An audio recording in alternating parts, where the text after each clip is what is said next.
Welcome back, ladies and gentlemen. This is another installment of Zero Takedown Ghost. My name is Grease Scotsman. And we're about to get a short segment underway. It's been a surprising length of time since I've even had a chance to play. And a number of things that I'm about to detail happened that are kind of good and bad. Good for me, maybe kind of bad for this series. Let's see. Well, I guess the good for me part is I got a promotion at my job, so that's where a significant amount of my time has gone.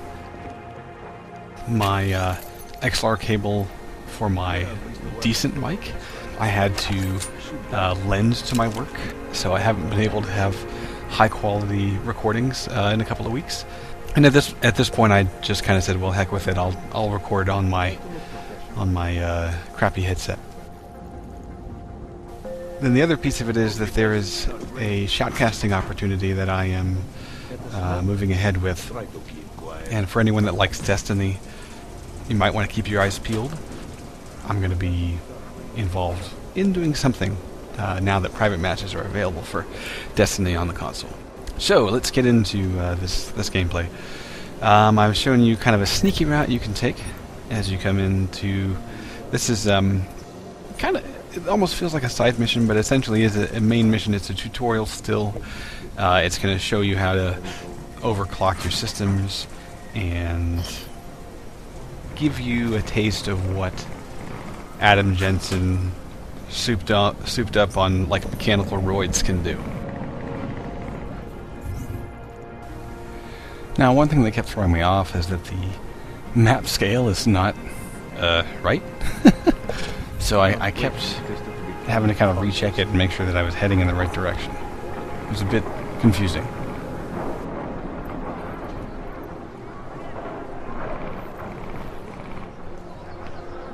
Anyone look at that truck? So initially, I'm still trying to figure out like what's the range and at what range to guards see me. Here I'm trying to use the cover system. It's not working, and I'm wondering why not. So I'm thinking, well, I'm pretty well hidden. Let me check the map again. I don't want to lose my bearings. For some reason, the cover system works on this side, but that's fine. I'm going to cut out a couple of the pauses while I kind of get my bearings in the guards. You're watching my initial playthrough. But I'm still trying to get a handle on like what is their range in terms of what they can see, what they can hear. How sneaky do I really have to be? Things like that. So there's this guard in the front window, and I kind of wait till I've got an angle where he can't really see me. I can still see him firing away. And now I'm looking down below. This guard on the ground floor is kind of the guard I need to worry about. And then there's one more guard that's patrolling back and forth. So I'm trying to get a beat on him. Trying to figure out where he's at. I'm waiting for him to start patrolling away off to the right. And he starts to do so right there. And I'm making sure that the guard on the ground floor isn't looking my direction. And I drop and make a beeline for this scaffolding that's over here on pretty much to my right at this point. I'm going to make my way over to it. Now there are some alternate entrances here. This is just the one that I chose. And but there are some vents that you can take. There's a couple of other doors. It's true Deus Ex fashion where you really have a fantastic number of options at your disposal. And so here I'm trying to get a feel for it. Now, how fast is this patrolling guard? How long do I have? And I see now on the mini-map, which I actually try not to use. I'm thinking I might turn it off, because this is still like a little bit too easy for me, and I'm kind of wishing I had a little bit of challenge. For example, imagine not having that mini-map on right now. I could use the sound cue to know where he was, but I would have to put myself in danger, or kind of do a little peek move there where I could just barely see his head move to know when he was walking away. Now here I notice, wait a minute, there's a window here. I didn't even see that before, so now I'm kind of curious, and I'm going to kind of peek around this side, making sure no one's looking at me. And I do see a guard off in the distance here that is definitely looking in my direction. So when he's looking away, and then there's another patrolling guard, which we'll see in just a few seconds, when he's moved away from you, that's your cue to hop in. You don't really need to worry about anyone on the ground level. They won't be a problem. And I was kind of hoping, like here I was kind of hoping, like, maybe there'll be a guard that, you know, kind of peeks upstairs. But unfortunately, that's not the case. You know, a couple of games that did really complex patrol routes and things like that, sometimes I really liked. There were certain moments in, if you've ever played The Last of Us, where the guards would definitely go checking in places. You weren't necessarily safe in just one spot or another. Exactly where to look. Does he have an apartment in the city, maybe?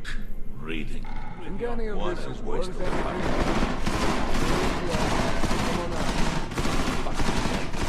So here I'm looking for the best time to make a beeline across here, and as you see this guard on my left that's facing away, that's kind of the key moment that you're looking for. The next is going to be waiting for this guard right here. He's about to come take a look at the area. So we're going to need to wait for him to turn around and start pathing back the other way. There's actually another guard behind him that you'll need to keep track of as well. But for right now, the two guards to worry, and there's the guard in the back that I was just talking about. So there's three guards you need to watch out for. And notice that the guard on the far left is actually kind of hidden by this white box that's sitting atop the shelf. So you need to kind of time when he's looking away and when he's not, or at least check his orientation right before you make your move. Otherwise, you will get caught. There were a couple of times here where I almost peeked out and made a beeline for it, and then I noticed that that guard on the far left was indeed looking my way. So I'm glad that I played it very safe. Takes a while. Now another thing I'll mention is that I'm going to intentionally not get any upgrades that give me like the direction that the guards are facing, kind of their cone of vision. I think that is, it makes it almost like cheating, because then you're just playing the minimap. You know, you're just staring at the minimap, and I'd rather have less information there. As I said a couple of minutes ago, I'm even considering maybe turning it off altogether. This is ridiculous. I'm wondering if I even need the HUD at all in a Zero Takedown. Are you waiting for me to find them? Although I will say that the cover system is a little bit like iffy on like what it kind of snaps to. So I think I will need, if I'm going to be using the cover system, cover to cover, I'm going to need that prompt, because it's not what I would expect. It's not quite as intuitive. I see you. Yeah, I love that. I love that line. I see you. I definitely, I puckered up a little bit right there. I'm like, wait, what? Am I really out of cover? Like, what happened? But no, it's just a line. So you can do a little swat turn or somersault, get into the middle shelf here. And I almost wish that there was a guard that pathed around these shelves. You know, if you imagine maybe that guard leaving long enough so that you could still take this route. It's a little bit, you know, you were completely safe here, and you'll see the guards are going to get right up on me, and they won't spot me. Again, I'm wishing that the guards were just a little bit more promiscuous with their pathing. Might be the best way to describe it. Exactly where to look. Have an apartment in the city, maybe. So at this point I'm waiting for this guard that's now facing me to look away, but then I also need to deal with the guard that's about to approach from the right, and there he is. And then I'm also aware from watching the guard that's currently kind of behind me that he will eventually make a path that kind of heads it. Now here I'm forgetting what the controls are. Whoops, that almost got me cut. Yeah, I forgot what the cover system button was. Oh boy. But at any rate, at this point, you're almost home free. You don't need to go down below unless you want to go do some hacking stuff. However, I will, maybe a spoiler alert, you'll have an opportunity after this segment, after a cutscene, to come back through here and wipe out any computers that you wanted to hack. So at this point I'm waiting for this guard to turn away, and then I need to also try to time it. And now, of course, I can't see. I'm playing a little bit blind here, but I need to try to time it based on a little bit of memory when that guard that is stationary and just kind of rotates in a simple position when he's looking away. He has nowhere else to go.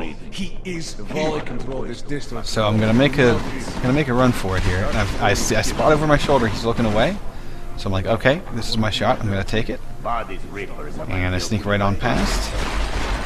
Now here I'm looking around. Is there anything on the shelves I can do? Doesn't look like it. Okay. I'm feeling pretty safe. I know that bookcase is hiding my entrance. So I'm going to pop one in here. And I'm checking to see if there's anyone, that for some reason didn't show up like on the radar or something like that. Looks like I'm safe, so. Look how cool I can turn those. Neat. Jensen! Thank God! I'm down in the dungeon, man. You remember the title of my super secret book, right? I remember it's red. So there's my sneaky bonuses. And so I'm going to kind of explore this room. I'll cut out some of this exploration here. As I said, you can come back and examine. By the way, if anyone saw that painting, there's... Yeah. Take a closer look. Now, you'll notice here that I don't have the skill to hack that. And that really bothered me. Kind of showing, yep, right now all your augmentations are offline anyway. But even so, I didn't have rank 3, so I really... I want to pick perks and augments that are going to be very useful in terms of being stealthy. So I'm going to forego all the cool combat stuff and go for things like hacking, because that's the best way to get the backstory, of course, and... Well, hacking is, it's pretty fun. It's still a little bit too random for my taste, but it's pretty fun. Jensen! My favorite techno wonderkind! Sorry about the goons, man. They didn't give you too much trouble, did they? I stayed out of their way. What do they want? You behind on your protection money? These are the augments that I bought with my 11 praxis points. I went for dialogue advantages and pretty much hacking all day long. I didn't want another computer to be above my skill from this point forward, so I just went ahead and got them all. So that's pretty much it for this segment. As I mentioned, my good mic is pretty much offline until I get a cable back from work, and I've got a promotion at my job, which basically has eaten up all of my free time. My hope is that at this point, you've kind of seen the gist of it. I do plan on, returning to this playthrough and finishing it out when I do have some more time, but I can't really guarantee when that's going to be. So at this point, I would like to say, I'd like to maybe challenge the people that have seen this. Show me what you got. Maybe do your own playthrough. I'd love to see that. There are a couple of people that I think are absolutely amazing at stealth walkthroughs that hopefully you'll be able to find them. Hopefully they will have done a run of Deus Ex Mankind Divided. Until next time, I'm Grease Gossman with Zero Takedown Ghost. See you in the shadows.